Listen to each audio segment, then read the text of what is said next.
colonial rule lasted until the 1960s in most African countries, meaning that from the mid-1400s to the 1960s, over 500 years, Africa experienced continuous exploitation. First the slave trade, then colonialism.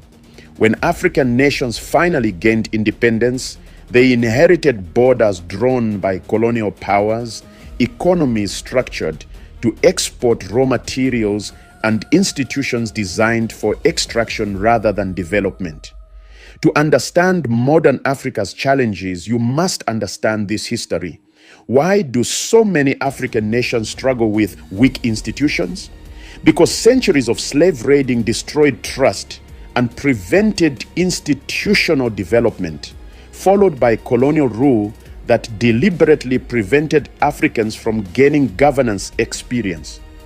Economic underdevelopment because the Atlantic slave trade extracted the most productive members of society for centuries, followed by colonial exploitation of resources. Political instability because the slave trade fragmented African political structures, and colonial powers drew borders that grouped hostile communities together or split ethnic groups apart.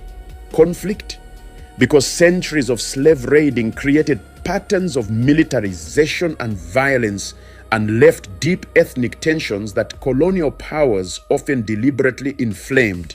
Brain drain because the Atlantic slave trade established a pattern of Africa's most talented people being taken elsewhere that continues through immigration today. None of this means Africa is hopeless. African nations have achieved remarkable things since independence despite the legacy of slavery and colonialism. But understanding the historical context is crucial.